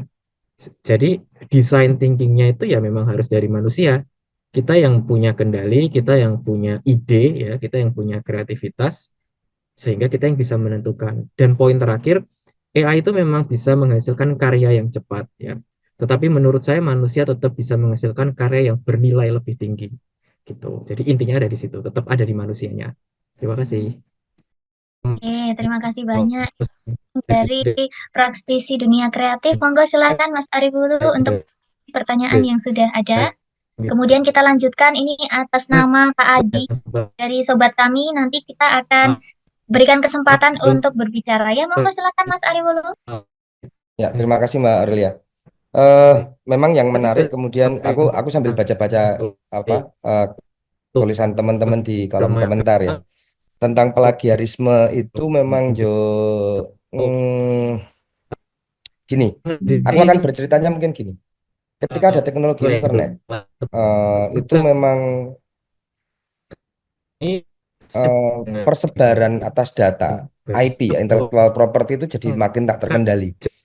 Ketika kalau kita tarik mundur lagi, ketika Napster itu menemukan cara peer-to-peer sharing file yang ada di masing-masing personal komputer teman-teman, itu muncul problem tentang apa namanya plagiarisme atau persebaran intellectual property yang tidak terkendali. Nah, ini juga sama. Ketika AI ini malah menjadikan ini tantangannya jadi makin meluas gitu kan. Ini kan aku ada salah satu pertanyaan apa ya yang ini penggunaan AI ini terkait hak cipta kan masih abu-abu. Nah, kita itu sayangnya masyarakat kita itu selalu menganggap yang ada di internet itu gratis dan boleh dimiliki secara personal. Itu yang salah. Informasi itu adalah pengetahuan umum dan milik bersama. Jadi jangan sekali-sekali mengambil data yang ada di internet itu kemudian kita pajang, kita figura, kita pasang di galeri terus dikasih caption ini adalah karya saya. Itu yang bermasalah. Dan ini cukup buruk ya. Kontrol atas ini tuh cukup buruk. Kalau dulu eh, kita bikin apa karya tulis, lalu kita bisa ngasih footnote bahwa ada beberapa line tulisan di bawahnya disadu apa diambil dari sumbernya ditulis di bawah. Ya, yang menurut saya agak lucu gitu kan. Hari ini tuh source YouTube. Bukan ditulis ini apa YouTube postingannya siapa. Yang paling penting itu adalah pemilik IP-nya, bukan platformnya. Nah, di platform-platform AI ini memang ya, mereka karena ini mereka menemukan maksudku mereka itu adalah pengembang AI-nya itu menemukan celah di hukum tidak adanya pengawasan ketika data mining itu terjadi. Nah, ketika data mining ini tidak terawasi, yang muncul di AI ini kecelakaan sebenarnya, kecelakaan hukum, tidak bisa diapa-apakan. Ketika kemarin ada fenomena apa karyanya Ghibli, kemudian muncul muncul tekanan dari teman-teman Mbak Mbak Sing Style Ghibli di take down karena kreatornya Ghibli nggak dapat apa-apa. Banyak sekali teman-teman yang kemudian menggunakan itu karena image Ghibli menarik. Ini lucu ki aku, culture banget iki. Aku yuk sangat keren iki munculnya neng jadiin profil picture dan macam-macam. Nah, itu kalau secara normatif itu pelanggaran etik karena menggunakan style seseorang tanpa izin. Satu itu. Tapi secara hukum itu nggak bisa dituntut apapun. Nah, ini mungkin PR ya buat teman-teman di Kominfo ya. Iki piye ya nek kaya ngene iki carane. Persis ketika Napster, ketika MP3 itu dipersebarluaskan di dunia internet saat waktu itu ya. Wow, perusahaan-perusahaan label rekaman kalang kabut karena dia nggak bisa dituntut. Dituntutnya akhirnya karena menyebarkan tanpa izin. Tapi waktu itu belum ada undang-undang izin di dunia digital itu seperti apa, regulasi di dunia digital itu seperti apa. Karena di undang-undangnya hanya disebutkan dilarang mengcopy, menyebarkan tanpa izin pemegang master, ya, kayak gitu toh. Tapi neng digital, apalagi kemudian yuk neng digital iki servernya itu pakai sistem blockchain ya, jadi bukan sistem server terintegrasi. Eh, Ketika satu server ditutup, dia ini pindah. Jadi blockchain ini sesuatu yang sangat luar biasa buat aku dan itu penting sekali untuk kita ya. Eh, Bagaimana kita ya orang bergantung kepada Google. Bayangin aja semua data Kominfo, video Kominfo hari ini itu ada di servernya Google loh, di San Francisco sana. Yang punya dia karena diuploadnya ini kan streaming lewat Google kan ini. Sorry, lewat YouTube kan. Bayangin wae. Terus kita menggunakan komunikasi pakai WhatsApp yang dibeli sama Meta. Bisa dibayangkan nggak? Itu semua datanya ada di tempat mereka. Nah, kalau kita pakai blockchain, blockchain itu nggak bisa dimiliki satu orang, dimiliki banyak orang, modular. Nah, jadi misalnya teman-teman merisaukan apa tentang AI itu ada perkara yang lebih gede yang kita hadapi hari ini. Bahwa ini kita itu hari ini cuman konsum teknologi AI. Wah, kita konsum AI, kita ngeribut ke AI. Padahal saya nggak itu uang Indonesia dan kita dipaksa untuk mengikuti cara mereka untuk membeli apapun ya, membeli budayanya, membeli produknya, membeli fahamnya apapun. Ini yang aku mengajak teman-teman melalui forum ini untuk menyadarinya jangan cuma waduh nenek AI aku kreatif ora ya. AI original apa ora? Yang original itu yang dibikin teman-teman sendiri. Bukan dia carane gawe. Nah, misalnya ini aku lihat ada beberapa yang dari akademisi. Misalnya bikin skripsi. Dengan adanya perkembangan teknologi AI ini, teman-teman bisa nggawe karya tulis dalam waktu kurang dari 2 minggu rampung. Misalnya nulis permasalahan penanganan sampah di kota Yogyakarta yang tanpa menyebabkan polusi dan semua bahagia. Misalnya judul skripsi ini itu akan sesegera mungkin dicarikan referensinya oleh ChatGPT, disusun ke diketik API. Terus ya iki wah iki plagiarisme iki karena ya iki sumbernya saka ngendi ra ngerti dan kita tidak bisa menuntut siswanya apakah dia benar-benar mengerjakan karya tulisnya apa enggak. Berarti karena adanya teknologi ini dibikinkan program khusus sidang tanya jawab setelah karya tulis itu terjadi, itu untuk membuktikan bahwa dia menguasai materinya atau tidak. Itu tak pikir cukup dulu, jangan usah khawatir. Wah, ini dong ngarepe ya di sidang wae itu akan membuktikan dia memang paham atau enggak. Nah, kalau hari ini yang paling mengkhawatirkan adalah kemampuan menulis anak hari ini jelek. Karena kita pakai keyboard semua. Saya tuh nek nulis sesuai tulisan dokter, bukannya dokter. Tapi memang ya wis jarang nulis. Aku kangen tulisanku zaman SMP apa rapi gitu. Hari ini tanda tangan wis sok lali-lali aku wisan. Nah, itu tak pikir dari aku itu ya yang aku makanya seneng nek ana pertemuan ini karena ya aku bisa membagikan yang paling bahaya itu adalah bahwa data kita dikuasai oleh luar negeri semuanya sebenarnya. Mungkin nanti Pak Ananto bisa diskusi juga itu penyelamatan data-data digital Indonesia itu akan seperti apa. Mbak Aurelia. Oke, matur nuwun Mas Ari Wulu dan juga Mas Gilang, luar biasa sekali. What a thoughtful discussion ya. Baik, di sini ternyata tadi, mohon maaf, sudah ada Kak Adi yang mencoba raise hand. Boleh saya undang Kak Adi untuk bergabung bersama dengan kami. Dan juga ini saya ingin menyapa ternyata yang di YouTube sudah ada 69 partisipan dan ada 2 pertanyaan.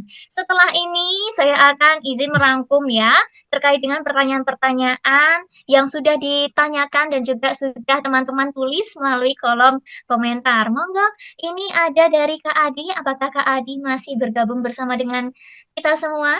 Ya, Masih, Assalamualaikum warahmatullahi wabarakatuh. Waalaikumsalam. Ini sedang di mana nih Kak Adi? Luar Dari biasa. BKPSDM nih, lagi di kantor sekretariat. Jadi karena ada AC, jadi pakai jaket supaya nggak dingin. Ih, Oke, monggo silahkan. Kirain baru Pertanyaannya cosplay, Mas. ditujukan. Iya, tadi saya juga mau tanya. Ini sedang mendaki gunung atau di mana ini ya? Tahu-tahu ada di dingin. Gunung Rinjani atau di Gunung Slamet ini. Oh, ternyata sedang ada di kantor. Oke, monggo silahkan Kak Adi untuk pertanyaannya akan ditujukan ke siapa? Silahkan. Ya, terima kasih sudah nunggu lama dari tadi ini. Tapi alhamdulillah akhirnya mendapat kesempatan. Untuk Mas Gilang, pertama saya ingin menyampaikan bahwa sepengetahuan saya perkembangan biometrik kan. Kebetulan Mas Gilang di biometrik terkait AI ya Mas Gilang ya.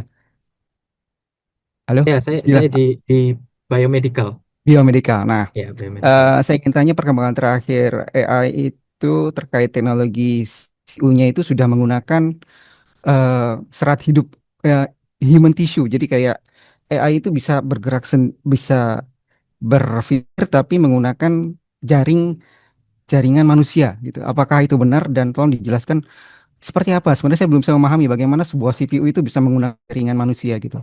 Itu yang pertama. Yang kedua, ke Mas Gilang lagi terkait perkembangan rekayasa DNA. Itu AI terakhir sudah bisa memanfaatkan bagaimana rekayasa DNA manusia untuk bisa mengobati berbagai macam jenis penyakit. Mungkin Mas Gilang bisa menjelaskan.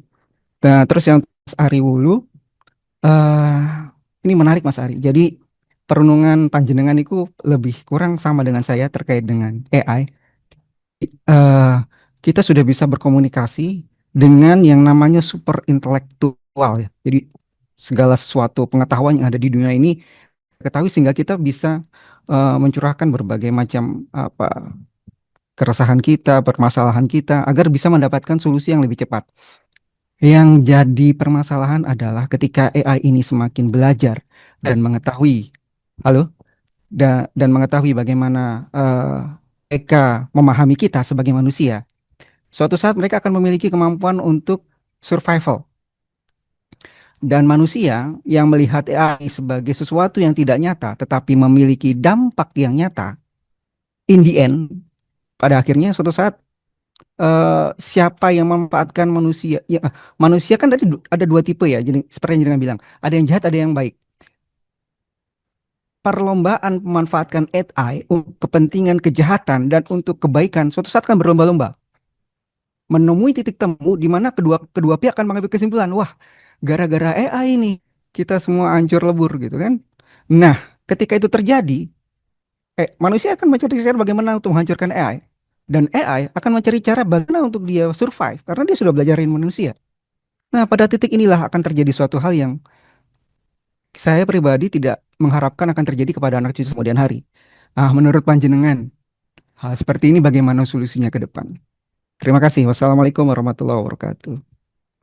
Waalaikumsalam warahmatullahi wabarakatuh. Matur nuwun sangat Kak Adi, mohon maaf tadi sudah resen ya, tetapi penantiannya akhirnya sudah terjawab. Ini monggo silakan yang pertama, mulai dari Mas Gilang, kemudian disusul oleh Mas Ari Wulu. Tapi kalau misalnya Mas Ari Wulu sudah siap dengan pernyataan dan juga jawabannya, monggo disilahkan. Monggo silakan. Mas Gilang dulu aja, aku bisa sampai jam 7 malam nanti.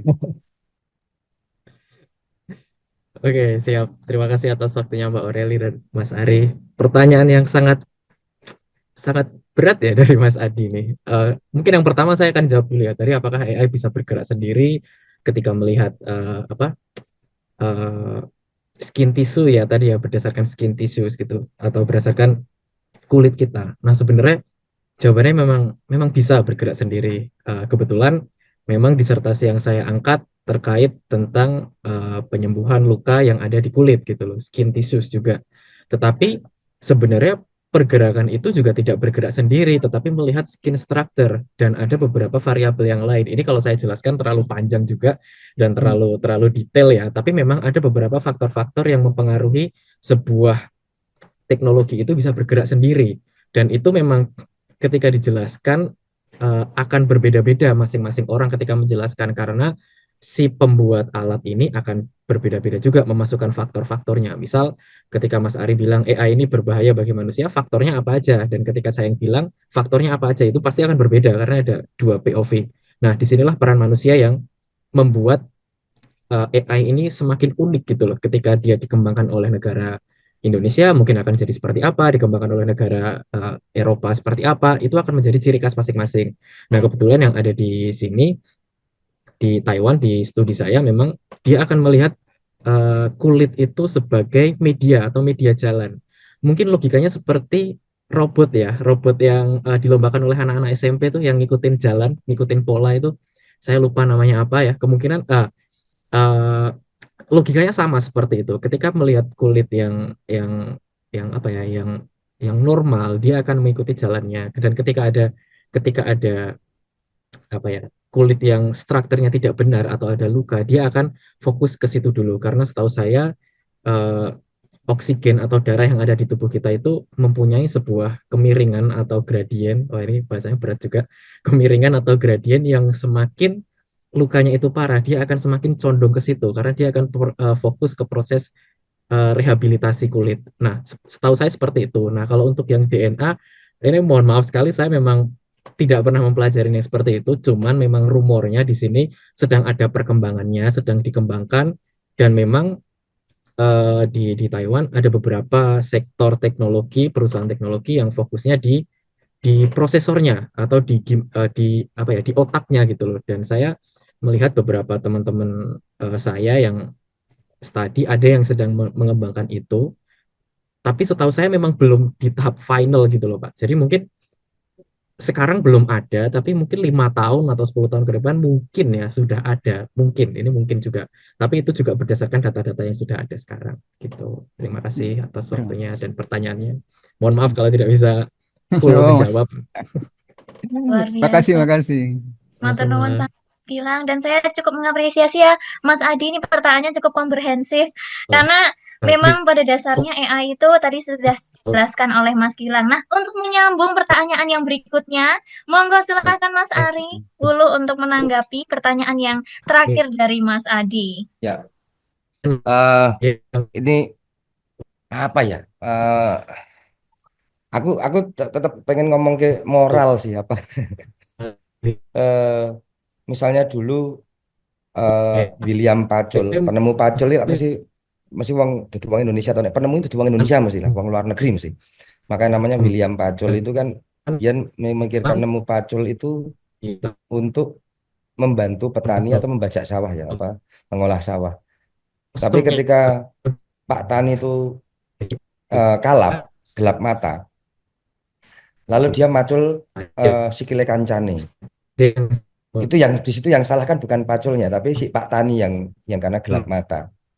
Nah, aku selalu menyederhanakan semuanya itu bahwa apapun yang ada di depan kita itu hanya medium gitu loh, tapi manusia itu adalah raja dari kehidupan ini sendiri. Selain kemudian pencipta ya, tentu saja aku tidak menegasikan ada pencipta di sini.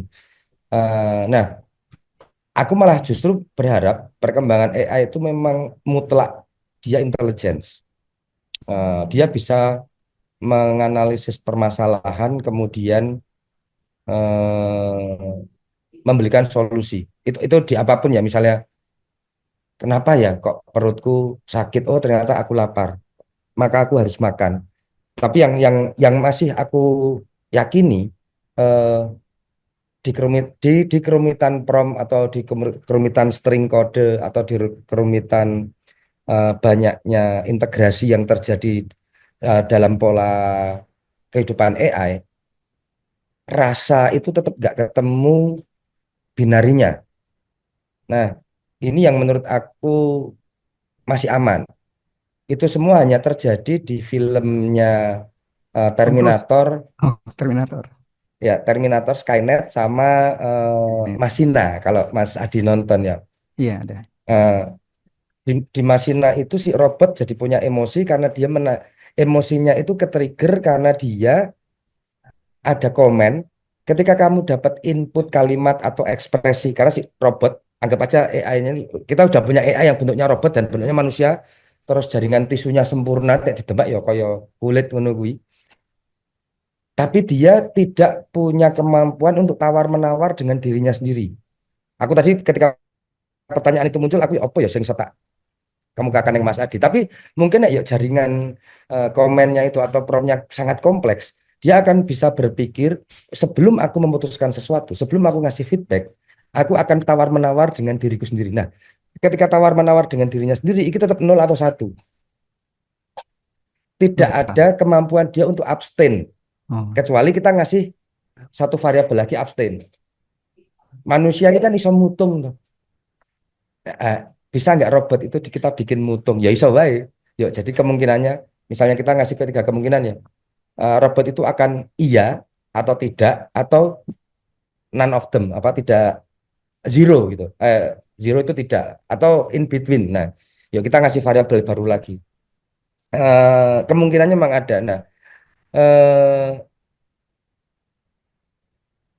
aku malah pengen pengen tahu itu nek misalnya berkembang iso neng kono tenan iki akan sangat menarik karena tugas kita yang sangat berbahaya iso digantikan. Tapi sejauh ini yang bisa terjadi itu masih di dalam kontrol kita, di dalam ekspektasi kita.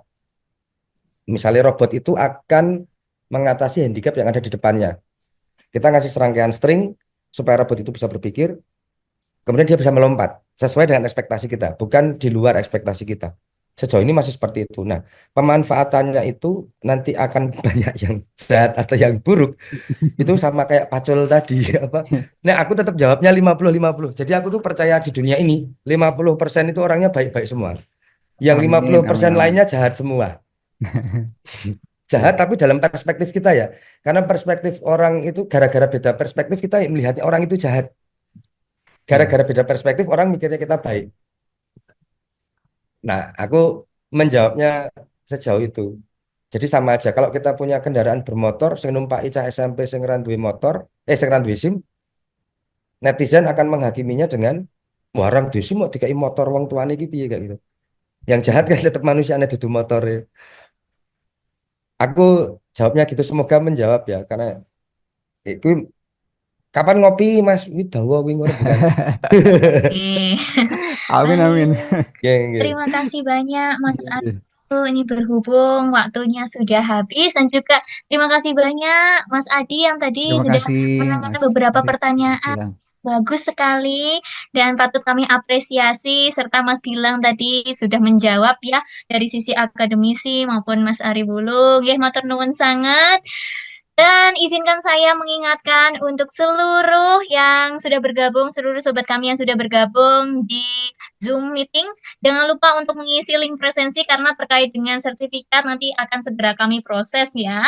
Baik, untuk sebagai bentuk apresiasi, saya izin membacakan beberapa pertanyaan yang saya rangkum dari Kak Adi. Dengan berkembangnya AI generatif, kira-kira seperti apa masa depan profesi seperti ilustrator, penulis naskah, atau desain grafis dalam kurun waktu 5 sampai 10 tahun ke depan. Jadi sudah dijawab ya, sudah disinggung oleh Mas Ari Bulu, walaupun kita menggunakan AI, tetapi manusia itu tetap inti dari seni. Jadi bagaimanapun itu, AI juga tidak akan tergantikan, tergantung bagaimana kita nantinya bijak atau tidak dalam menggunakan AI. Kemudian, job Betul, apa betul. saja yang sudah digantikan AI, job apa saja yang tidak digantikan, tadi sudah disinggung.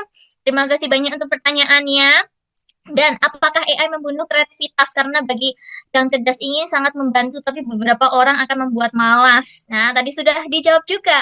AI itu sifatnya membantu, menorehkan ide-ide, mengkonstruksi ide-ide, dan juga menjadikan sebagai bagaimana jawaban terhadap konten yang akan kita buat, ya, sesuai dengan latar belakang dari sobat kami di sini. Tetapi ini ada juga pertanyaan, mohon izin bertanya, ya. Seberapa bahaya AI yang merekam foto wajah seperti tren yang ada di sosmed? Tadi sudah disinggung melalui presentasinya Mas Gilang. Tadi kan sudah dipaparkan lewat PPT tuh. Ada yang melewati bungkus KTP. Nah, itu memang bahaya, tetapi bagaimana kita itu bijak istilahnya data-datanya kita ini harus kita keep secara bijak supaya tidak tersebar di sosmed dan tidak menjadi salah guna nanti dengan orang-orang yang tidak bertanggung jawab seperti itu ya. Kemudian ini ada pertanyaan dari eh, Kak Elis Triana. Apakah semua yang kita butuhkan tentang semuanya yang bisa kita tanyakan di AI dan apakah AI ini akan membawa dampak negatif? Tadi sudah disinggung di awal dampak negatif dan dampak positifnya seperti apa gitu nggih. Kemudian dari Kak Diah Marwati, mohon izin bertanya nih, seberapa bahaya AI yang merekam foto wajah? Nah, tadi juga sudah disinggung terkait dengan tren-tren yang ada di sosmed ya. Dan apakah AI bisa mengetahui mana yang baik, mana yang buruk? Itu tergantung oleh kita semua. Karena pada dasarnya itu tergantung pada data dan juga algoritma, ya. Baik, kemudian ini ada juga pertanyaan untuk Mas Ari Bulu, banyak sekali pertanyaannya. Bagaimana nilai orisinalitas karya yang dibuat AI, misalnya musik oleh aplikasi Suno? Tadi juga kita di awal sudah singgung bagaimana plagiarisme, kemudian orisinalitas sebuah karya gitu, nggih. Mudah-mudahan bisa menjawab pertanyaan-pertanyaan yang ada. Ini sekedar untuk mengapresiasi saja keaktifan dari sobat kami. Dan izinkan saya membacakan yang ada di YouTube. Luar biasa, ada dua pertanyaan ini. Dari dunia pendidikan, ini Kak Riki Dwi Arianto. Izin bertanya, menurut Pak Gilang, idealnya usia berapa anak kita dikenalkan menggunakan AI terkait dampak positif maupun dampak negatifnya seperti apa di proses pembelajaran? Ya, bagaimana dunia pendidikan formal itu sudah dijelaskan ya. Dan AI ini memang dibutuhkan, tetapi dalam sisi kognitif anak itu tentunya Kita sebagai orang tua harus bijak mengenalkan AI itu dalam kondisi-kondisi tertentu. Apabila tidak dibutuhkan, akan lebih baik dengan menggunakan jari tadi Mas Ari Wulu juga ya. Bagaimana nanti kalau anak kreativitasnya kan mulai dini harus diajarkan menggunakan menulis, kemudian menggambar. Saya setuju sekali Mas Ari Wulu. Harus dikenalkan mulai dari dini. Memang AI itu membantu, tapi tidak sepenuhnya dalam dunia perkembangan anak kita menggunakan AI. Kemudian ini juga ada dari Kak Ahmad Muhaimin Latifa dari YouTube ya. Mau izin bertanya, apa tantangan utama dalam mengembangkan AI yang dapat meniru kemampuan kognitif manusia secara menyeluruh dan bagaimana AI dan tingkat kecerdasan umumnya setara atau melampaui kecerdasan manusia? Tadi sudah disinggung melalui PPT yang sudah disampaikan oleh Mas Gilang dan juga Mas Ari Wulu ya. Apakah AI itu bisa melampaui kecerdasan manusia? Tidak, karena pada dasarnya AI itu kan dibuat oleh manusia, tetapi tergantung pada data dan juga algoritmanya seperti apa. Kemudian ini ada Internet of Things atau IoT, saling melengkapi untuk menciptakan smart city dan apakah memungkinkan suatu saat AI mencapai kecerdasan umum yang setara atau melampaui kecerdasan manusia. Seperti itu. Terima kasih banyak pertanyaan-pertanyaan yang sangat luar biasa, tetapi mohon maaf ya sobat kami karena keterbatasan waktu dinamika hari ini kita tidak bisa membacakan seluruhnya, tetapi kami sangat mengapresiasi antusias yang ada di sini, sungguh luar biasa semangatnya dan ini yang ditunggu-tunggu sobat kami semuanya. Ternyata sudah ada nama-nama pemenang yang kali ini saya peroleh. Ada 3 nama pemenang. Izinkan saya membacakan. Pemenang yang pertama diraih oleh Kak Eko Angga Suparno, kemudian Kak Adi, dan yang ketiga Kak Dwi Andika ya. Kak, selamat kepada Kak Eko Angga Suparno, Kak Adi, dan Kak Dwi Andika. Nanti bagi para pemenang boleh bisa berkontak ke tim sobat kami di nomor 0811 2947 788 0811 2947 788. Ya, sobat kami, izin mengkonfirmasikan juga, jangan lupa untuk follow dan juga subscribe YouTube channel Pemkot Kota Jogja. Follow juga sosial medianya @sobatkami supaya terlalu update ya terkait dengan nanti program-program yang akan kami lakukan. Tadi juga sudah disampaikan, ada program-program yang bisa sobat kami ikuti ya. Tadi ada Sobat Digital Go to School. Karena materi yang akan diberikan itu seputar pengembangan teknologi, informasi yang berguna ya bagi pengguna internet maupun gadget ya. Pemahaman tentang digital parenting juga nanti akan diberikan. Itu program yang pertama. Kemudian program yang kedua itu ada sobat kami UMKM Go Digital dengan benefit membantu para pelaku usaha UMKM untuk memanfaatkan teknologi digital dan juga bagaimana mengembangkan bisnis dengan bijak. Bagi yang berminat silahkan menghubungi nomor yang sudah saya sebutkan.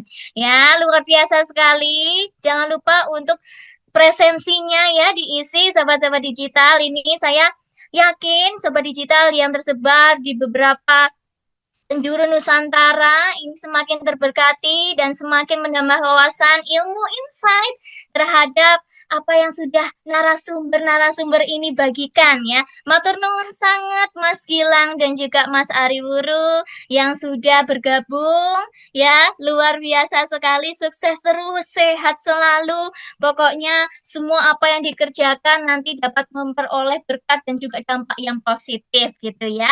Baik, itu saja yang dapat Kak Aureli sampaikan. Berhubung kita sudah dekat dengan penghujung acara, terima kasih juga sudah bergabung dalam gelar wicara sobat kami Digital yang ke-7, kolaborasi asyik AI dan industri kreatif siapa takut ya, yang diselenggarakan oleh Dinas Komunikasi Informatika dan Persandian Kota Yogyakarta. Mohon maaf apabila ada salah kata maupun perbuatan selama mendampingi sobat kami. Dan izinkan saya membacakan sebuah pantun untuk mengucapkan say goodbye kepada seluruh sobat kami yang sudah hadir di sini. Jalan-jalan ke Pantai Drini. Jangan lupa beli es kelapa. Dinamika sobat kami yang ke-7 usai di sini. Terima kasih dan sampai jumpa. See you when I see you di dinamika yang berikutnya. Wassalamualaikum warahmatullahi wabarakatuh. Salam sejahtera semuanya. See you when I see you. Selamat sore, selamat melanjutkan aktivitas semuanya. Silakan, selamat melanjutkan aktivitas, matur nuwun.